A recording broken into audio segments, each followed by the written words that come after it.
Everybody, and welcome to today's episode of Attachment Theory in Action. I have a wonderful guest coming up for us, and I am really excited about today's topic. Um, I would love for you to join me in welcoming Dr. Charles F. Glassman. Dr. Glassman is a physician and writer with over 30 years of experience in internal medicine and was one of the early pioneers of concierge medicine in the United States, a model that allowed for deeper, more relationship-centered care. His work focuses on understanding how chronic fight or flight patterns, often shaped in early life, quietly influence adult behavior, relationships, and self-perception.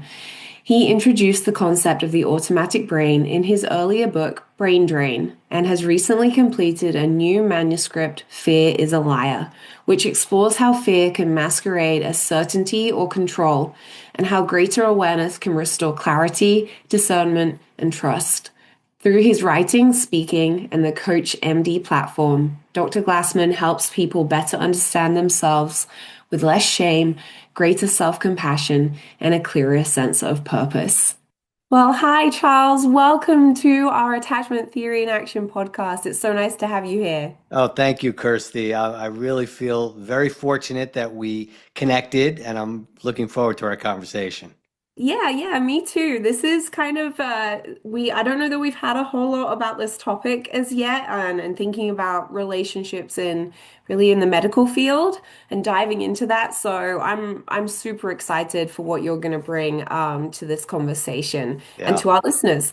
And we always start with the same question. And so my first kind of question to you is, what's led you down the path that you're on? What early life experiences do you feel, or early career experiences perhaps, have led you down the road that you're on and led you into the work that you're doing today? Tell us about your story. Yeah. It's interesting because when I was a boy, the television show that was popular was Dr. Kildare. And Dr. Kildare was kind of the epitome of the stereotypical doctor. And when I say stereotypical doctor, it's kind of the tall, dark, and handsome, very smart, just very witty, very compassionate, just the whole bundle, but look, what I was 4-year-old kid, 5-year-old kid. But what I did notice was that when people would ask me, adults, what did you want to be when you grow up? A lot of kids would, the old, fireman, policeman, whatever, Mhm. astronaut, whatever. And I started saying I wanted to be a doctor like Dr. Kildare, right? And and this will go into our conversation as it develops, but subconsciously I was picking up on these cues. It was definitely something that was a positive, was viewed as positive, and wow, he's really at a young age. So it kind of grew. It kind of went with me as I grew. People would say, "What do you want to? What do you want to be? You want to be a doctor? Want to be a doctor?" So anybody who grew up with me, if you went and asked them, what did Charles want to do when he grew up, and they would all say, "Oh, I remember him wanting to always be a doctor." So that, of course, was very interesting because look, and I'm going to say, this is going to be a disclaimer. We never blame our parents, okay? Very bad. I never, ever, anything I do or say, the work that I do, ever is in a place where we look back and blame, because everything has its place in development. But Mhm. my household just happened to be one that, certain people who might have been wealthier than us, may have been more, quote, successful than my parents, were kind of looked at in a way that was not that complimentary. Mm. And and the same thing goes with money. So it's interesting because the doctor was viewed by our family and people I knew as people who did have money, who did have positions of prestige and power, let's say, yet it would get a positive response. But on some levels, it would also be one where it might not have been looked at so favorably. So, but going forward, I kept saying, I want to be a doctor, I want to be a doctor, not really knowing what that would look like.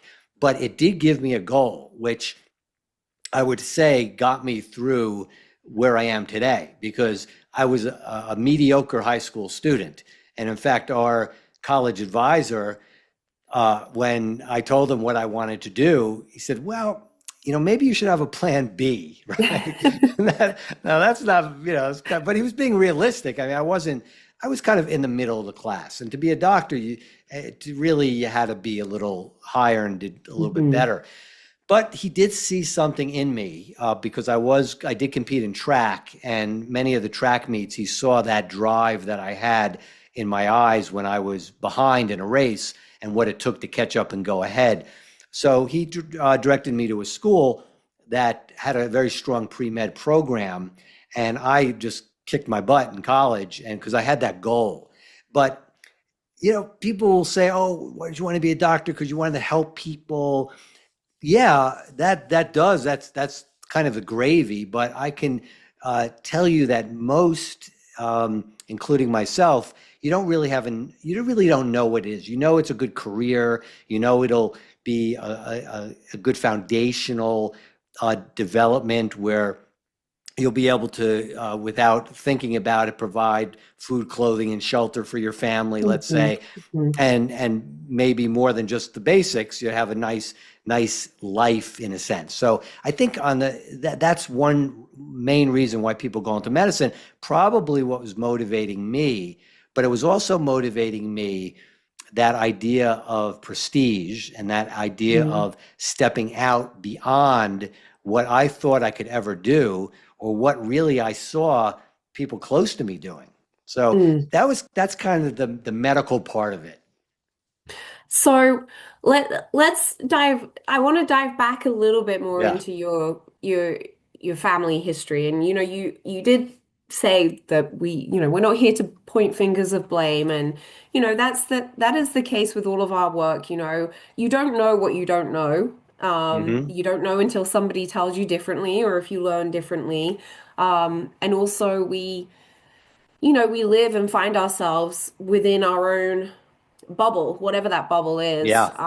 and the culture and society that you live in, and so on, and also shaped by previous generational experiences as well. And so there's no blame, but we have to acknowledge that our parents or our caregivers do play a part in how we're shaped, right? And how we turn out, for good or bad. It just kind of is. That is a fact.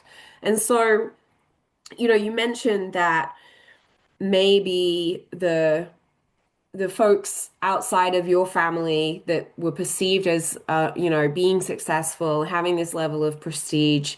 I wonder if there was a sense of either jealousy or just maybe feeling like why can't I provide for my family? Because that's what I hear you saying is this was a good field for me to get into where underneath it all I knew that it would allow me to provide for my family.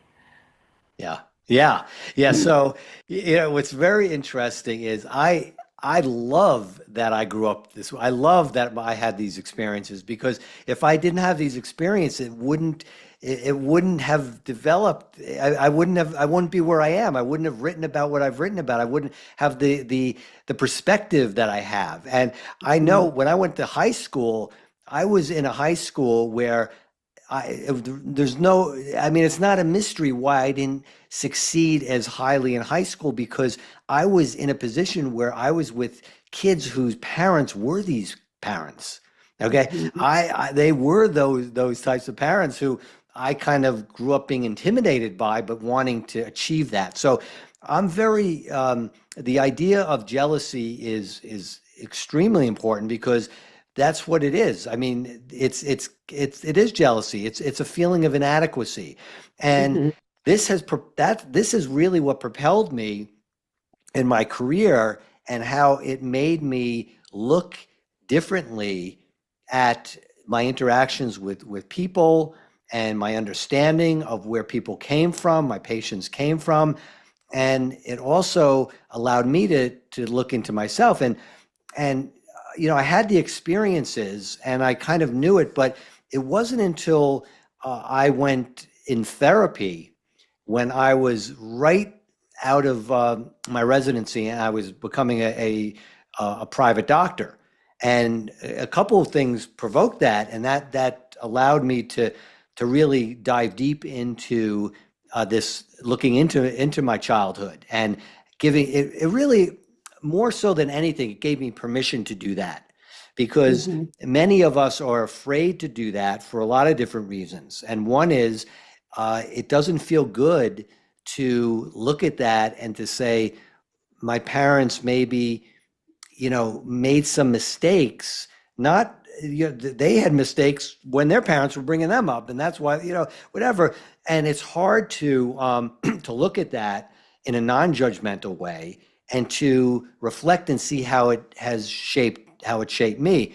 And it all came about because it was almost like I had, what people call now the imposter syndrome. Now, I identified that way early on, and the guy that I was talking with, who was helping me, who I met in medical school, and I said, if I ever need help, this is the guy I'm going to go to. He was one of the Hmm. professors, in the psychiatry professor, but he was such a funny, great guy, that when I started to have problems, and it was kind of that imposter syndrome, that here I was breaking out and going, and now people were depending on me, and I was only 28 years old, right? I mean, I became a doctor to be 28 years old, working in a private practice as an associate of somebody who was established, and I was working hard, and people were coming to me with hard questions, and I'm thinking, like, who's that? Who are you calling doctor? Like me? What? And so I was getting some anxiety with that, some difficulty sleeping, and really, I started to really think about this, um, that what was promoting it, and so once I got to terms with that, I was able to really integrate that in how I approach my, not only my own life, but my professional life with my patients. Hmm. Something that, as you've been talking, that has just stayed stuck in my mind, and I feel like that it's a word that just describes the journey and the feelings of that imposter syndrome feeling. That the word that you used was inadequacy. Yeah, And, I use the word jealousy, but I love that kind of you really reframed it into inadequacy. We talk about anger being a secondary emotion. Well, I really feel like jealousy is that secondary emotion to the root feeling of inadequacy. yeah, And as you've described your journey, that root feeling has kind of simmered there underneath everything, the imposter syndrome, and then thinking about your experiences in childhood and how un unwittingly or maybe subconsciously that inadequacy feeling yeah, kind of simmered in that family life, because here we are a family and here these people are families, and wow, aren't they being successful, and there's this prestige and they're earning all this money, and here's us, and yeah, underneath it is that inadequacy feeling. And I want to bring that back to what I feel is attachment theory, in that a secure attachment is formed when a child is able to know that they can go to someone and not have those experiences of inadequacy, right? That they are mm, welcomed in whatever form or shape that they come in, whether they come with big emotions or small ones, or no emotions or no behaviors. And it's that welcoming that as you are loved. mm, And so I kind of just get and please correct me if I'm wrong, but it sounds like just that kind of that simmering feeling throughout. And now you're describing how you were then able to start digging into that and yeah. like, where is this coming from for me? And how can I use this now as a knowledge and as a power to say, you know what? No, I'm not an imposter. I'm good at this stuff. And I Right. got there, and I don't know. What do you think, Charles? Oh, completely. Yeah, it's totally I as a so um there's so many things are going through. I don't want to go. I could go off of No, it, that's but okay. so I one of the things that I excelled in high school, really the only subject, and then I brought that to college, was mathematics. and I became a math major. And it was because, my brain, I guess, and especially at the time, was put together very logical things, not too much outside of that. Um, and so I need to create in it frameworks a lot of the times to try to get those feelings and those anxieties and those inadequate feelings. I need to get them into a framework not that's not nebulous. And so I think that kind of mindset that I had in me, that gift maybe, had led me to, as I was finding this out, it it it started me thinking more deeply. And it wasn't until about 10 years later when I started writing my first book, which I call Brain Drain, and I started to put a framework kind of behind this. And one of the core ingredients of that framework are these three folders, which we'll talk about. But one of them is what's called the one up folder.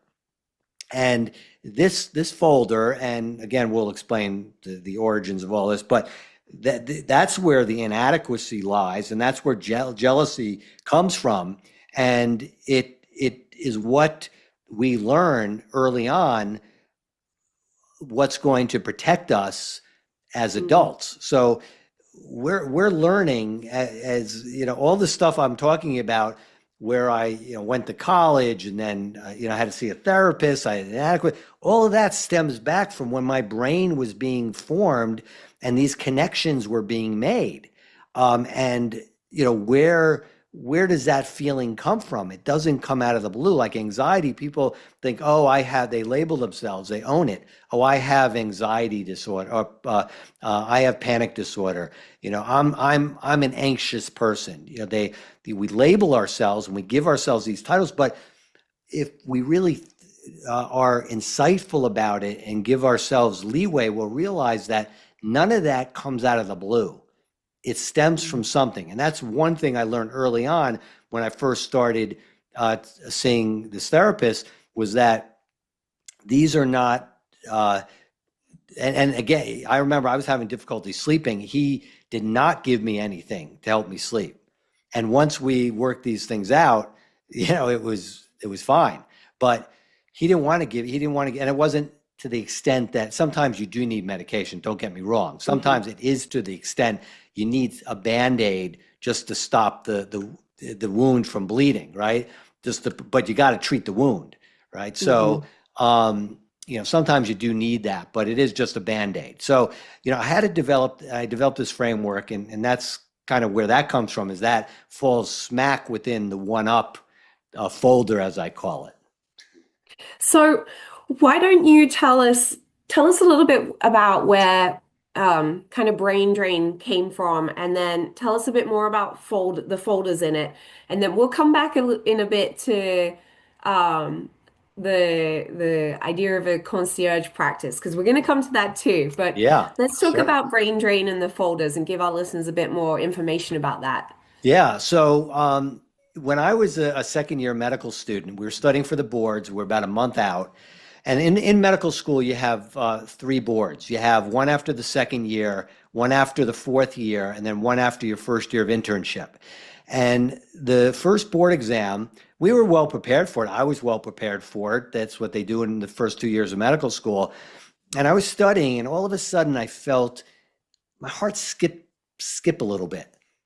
And so I had my roommate take my blood pressure. Now, again, these are medical students. Okay, I was a medical student. I'm having my roommate, who's another medical student, take my blood pressure. These are not good ideas. Okay, medical students are known for, you're having the worst rare disease that you could ever have when you have just a pimple on your face, right? So, so anyway, I had him take my blood pressure, and he got 130/80. So, for those who don't know, that's really not bad. Okay, 130/80, if you're a little anxious, whatever, it's really not that bad. But, okay, the year before, when we were doing our cardiac physiology, or maybe earlier that year, we took a blood pressure. Mine was always 120/80, and that's kind of the hallmark. People say that's perfect, whatever.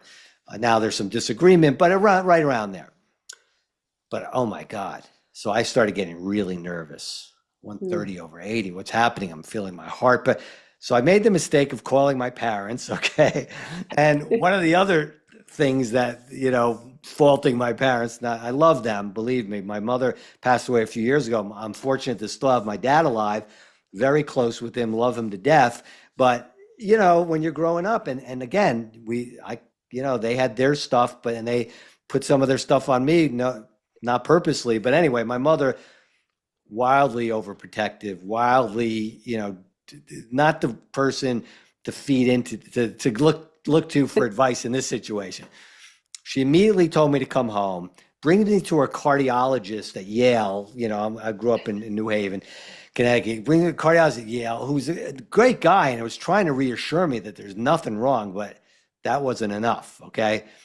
So we go to her internist. This guy was really serious. And by that time, I was pounding. So I developed white coat syndrome, okay, to this day. Okay. Anytime someone goes to take my blood pressure, which I have normal blood pressure, but in that situation, it's not. Okay.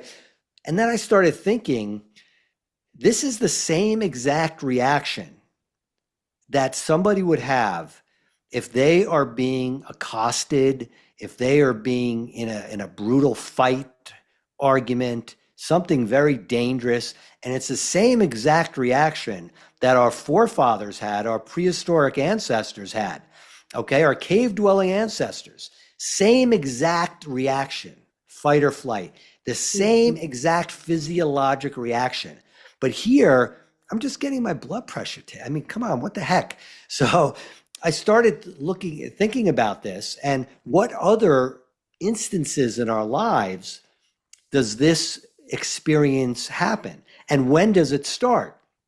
So I started, and I'm skipping, the details are in my book, Brain Drain, and Fear is a Liar, my new book. So I won't go into the nitty gritty of day by day how it started. But when I started to write Brain Drain, I didn't really have a outline.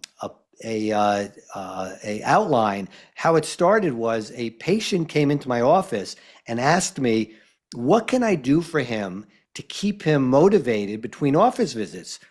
Because, and we'll talk about the concierge practice, because in my practice at the time, I was able to spend time with my patients, and he felt so good and motivated, but then he'd go back into his life, things would unravel. And so we decided I'd write him a weekly message. And that weekly message grew into chapters of my book, Brain Drain. And I had to start looking at that more carefully and evaluating these anxieties that I might feel, the imposter syndrome that I had years before. And I came to this idea that since our brain is developing between birth and adolescence, basically, I don't know what the percentage is, but a large percentage of our brain is locked in by adolescent, by early teens and mid-teens, okay? Locked in. And it's locked in to prevent us from danger as adults. And I'm going to make a big distinction. It's not a survival instinct. Fight or flight, we think, is a survival instinct, but I'm going to tell you in a few minutes why that isn't the case. But what it is the case is to protect us from danger, threats, or vulnerability, by all means, okay? So that fight or flight, that's what it does. Some people say there's a freeze. Some people say there's a fawn. But the freeze is really the fight or flight going at both, at the same time, causes you paralysis. The fawn is basically people pleasing, just kind of the passive, the flight, okay? But so I came up with the prehistoric, okay? And these are the same instinct that our cave-dwelling ancestors had, and we're animals. We're Homo sapien. We're animal species. Animals have the same exact response. And so I had to put the framework on it. The math major that I was had to put the framework, and I came up with these 3 folders. And the first folder is what I call the one-up folder. And that means from birth to adolescent, during our childhood environment, culture of our childhood, we are learning on a day-by-day basis what it is in our lives that is going to protect us from the one-up danger. And what's the one-up danger? Well, the one-up danger in prehistoric times would be other, tribes or other individuals, predators.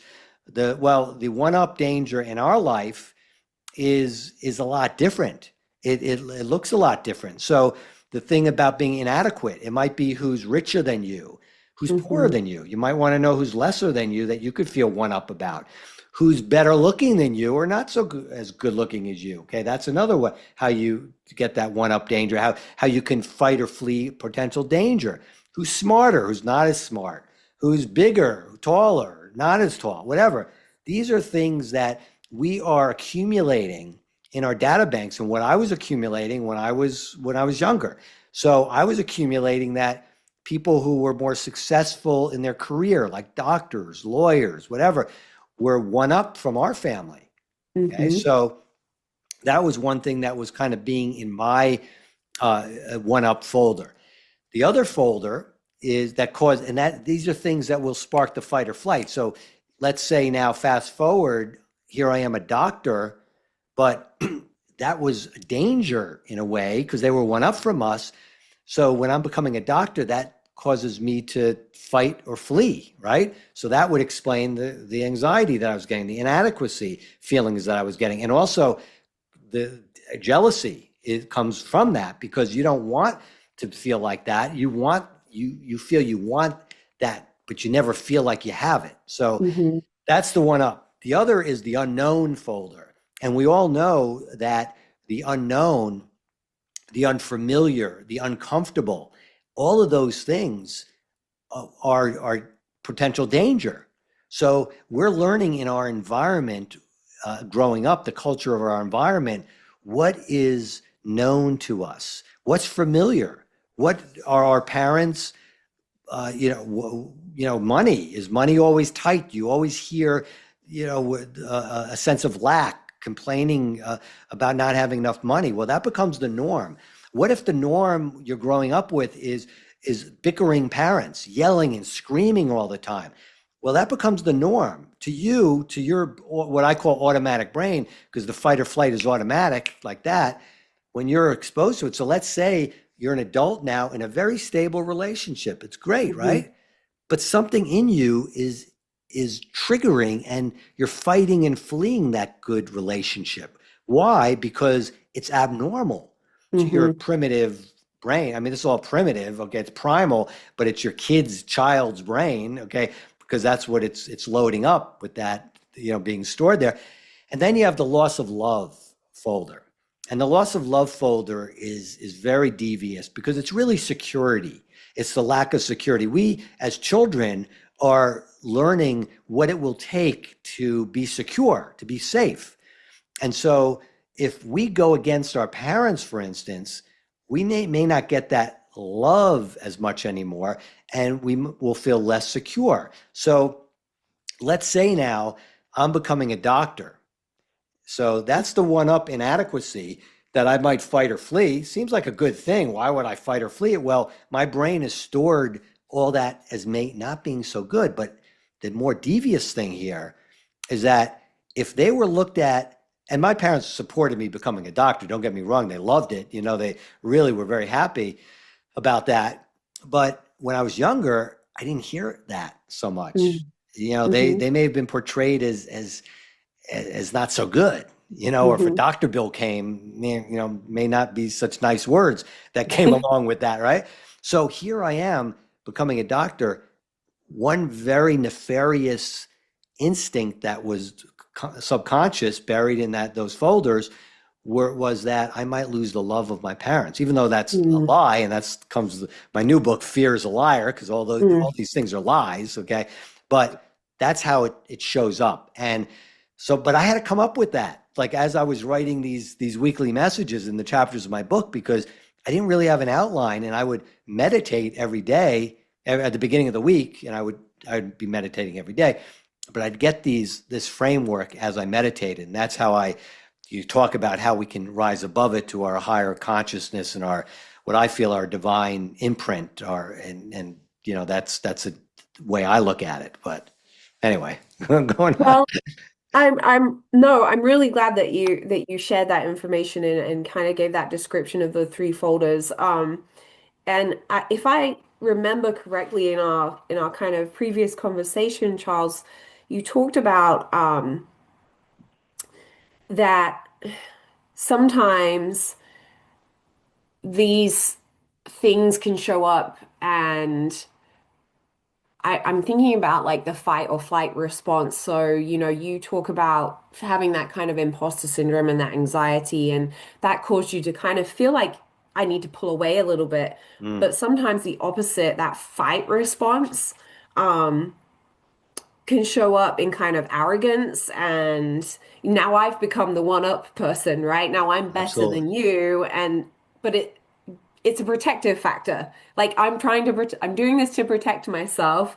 Unfortunately, it's coming across in a negative way to other people. Is that right? Am I understanding it Oh, right? oh, 100%. And unless there's humility there, that's what will happen. And so in a way, the one up instinct, the fight or flight, propelled me to achieve what I achieved. Okay, because I went into karate when I was throughout medical school.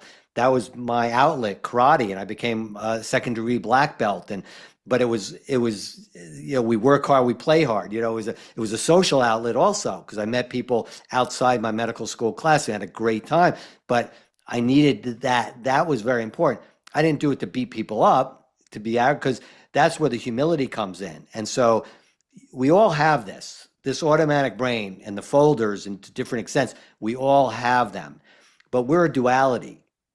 We also have what I look at is and as a person who, and I'm not going to preach here or stand on a pedestal, but my personal belief is I do believe in a higher power, which I call God, and I feel that we as humans are distinct from animals and our cave dwelling ancestors, is that we're gifted with this divine imprint, which is a higher mind, a higher consciousness, which allows us to be able to take a step back. And even in the midst of all of that, the insecure kid that I was, and that I still had the choice, freedom of choice, and I could choose what I was going to use that for.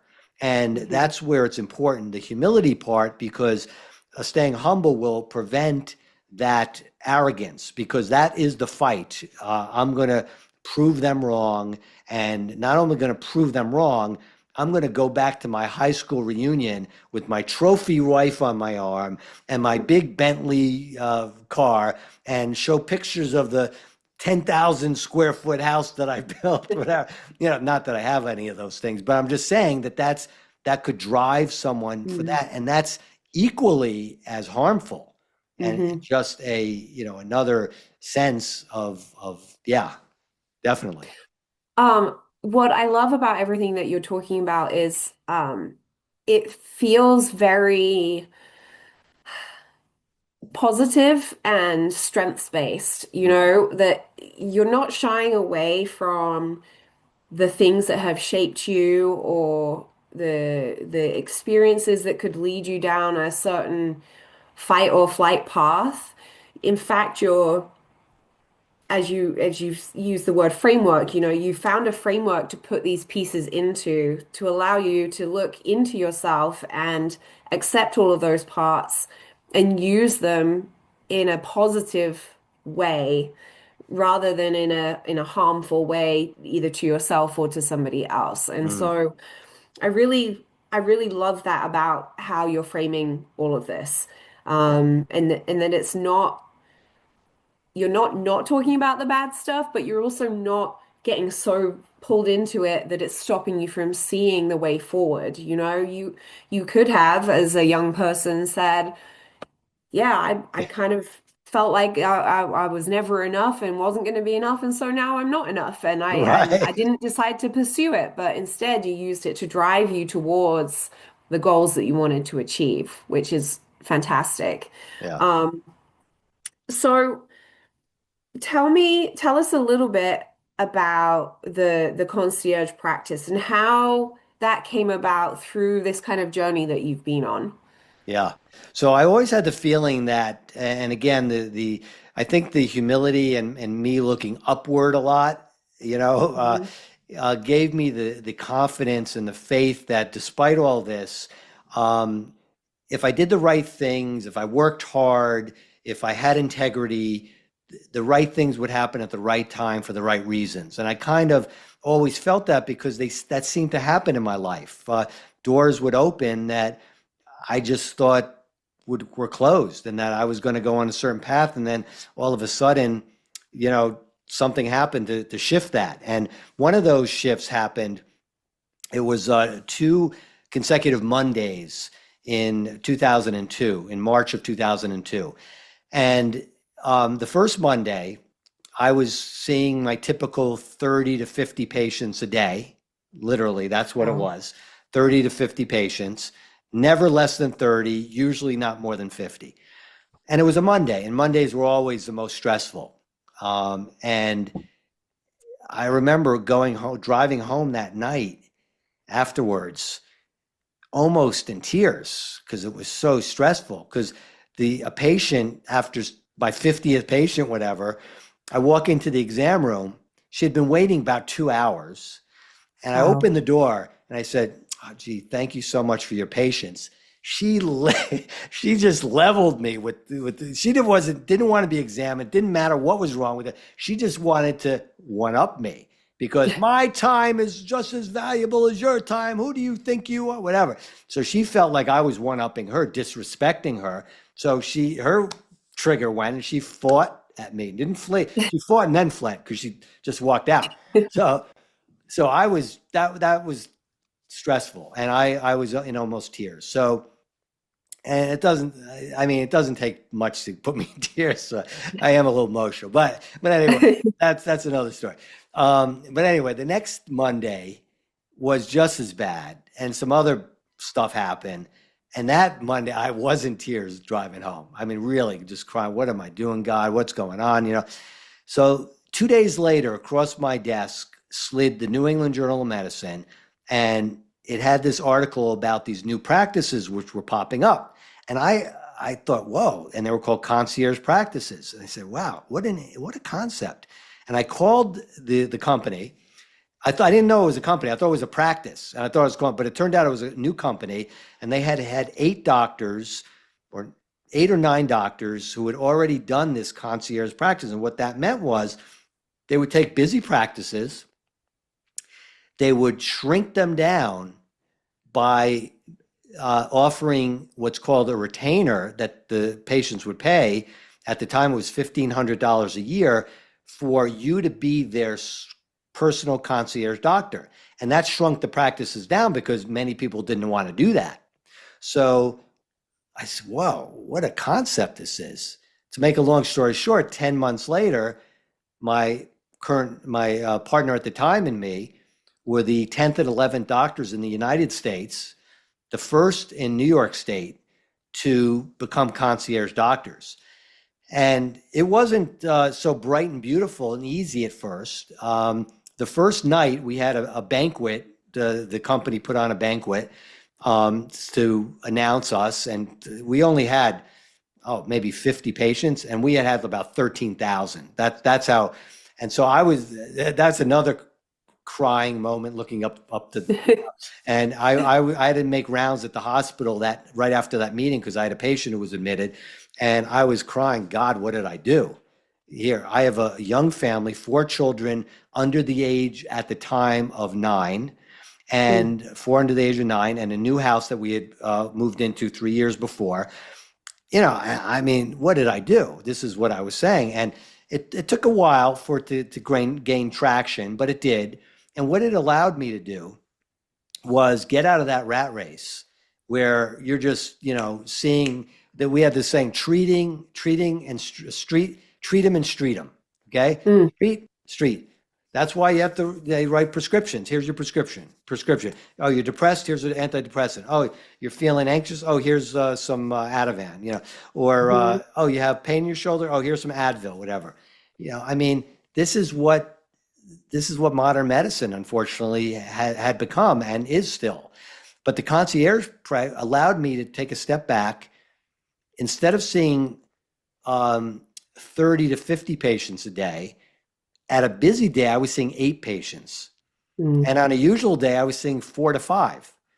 So I was able to really get to know my patients on a deeper level.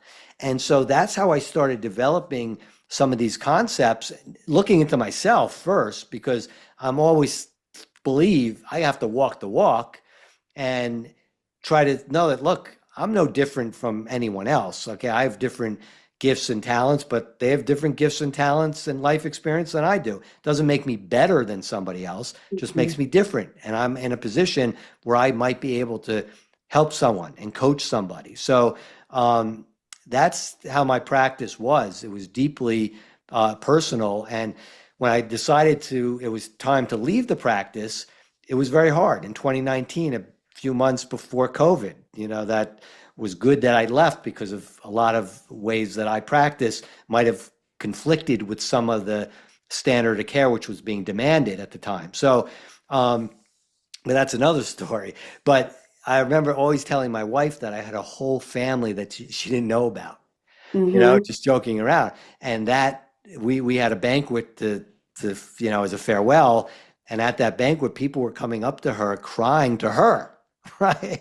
And I realized at that time that it was time to step away, because this is a big responsibility. I mean, to have so many family members that you're responsible for, big responsibility. And so, but that's how it developed. Yeah. Well, and it just, how you just described that then, you had a whole other family. Right. Um, Again, I have to go back to kind of those roots of attachment and how, if you look at other cultures where family plays such a big role Yeah. in the upbringing of children, um, and how the Western world is so different to that everything is in isolation pretty much now. And it did used to be that your doctor really did feel like a part of the family, that this was someone that a parent could potentially form a security with, that if they didn't have a parent or caregiver guiding them as they were raising children, the family doctor, I mean, that's right, they used to be called family doctors. In Yes. Yeah. Yeah. Yeah. England, they used to be called family doctors. Yeah. And that they were really this extension of a secure base for your family, for the family unit. And now that's not there anymore. Mm. And it's, yeah, it is such a shame that that's how it's become. And I mean, I would love to see more, and we've had a couple of guests on the podcast actually talking about, attachment theory within the system of whether it, family systems, community systems, societal, political systems, that this idea of security between individuals it plays out so much more than just Mm. between an infant and a parent, Yeah, right? absolutely. Yeah, yeah. And you became that secure base for your clients to Yes, be yeah, able to come to you again, good, bad, and ugly, that yeah. Oh, yeah, you would welcome them. yeah. Oh, yeah, yeah. So I just love that. And I love that it allowed you to see your clients. It wasn't just the symptoms that they were showing up with, it was who they were as people, and really understanding, well, are you truly anxious, or is there something that's driving this anxiety feeling?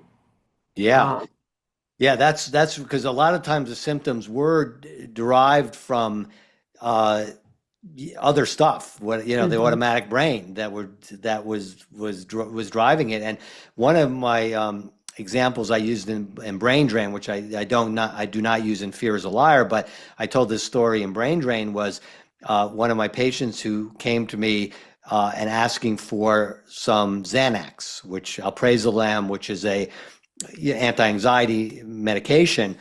And I said, what's going on? What's really going on? Okay, what's going on in the last week, in the last month, in the last 6 months? And it turned out that he was just offered his dream job, right? And talk about the feelings of inadequacy and the one up folder starting to cause him to fight or flee. He didn't feel that he was capable of that. And so he started getting in board meetings, he started getting, and I know this because I've gotten it before, where he starts to flush Mm. because he's in, like, all of a sudden this overwhelming feeling would come over him where he'd been in a board meeting and he'd forget maybe what he was going to say, and the embarrassment. And embarrassment is again just a symptom of that one up reflex, and then the embarrassment causes more of the fight or flight. So what happens is, I call it the fear cycle in Fear is a Liar, where you have the big danger up here. And for him, the big danger was this job. And so this job prospects led him to getting anxiety. So the anxiety showed up now in the board meeting. And the board meeting now causes embarrassment, which causes more anxiety. And Mhm. then that anxiety causes, oh, I'm not going to be able to do it. So it keeps going in a cycle, perpetuating the physical symptoms. And the fear cycle has succeeded because it's made him fight or flee, or it would have made him fight or flee the big danger.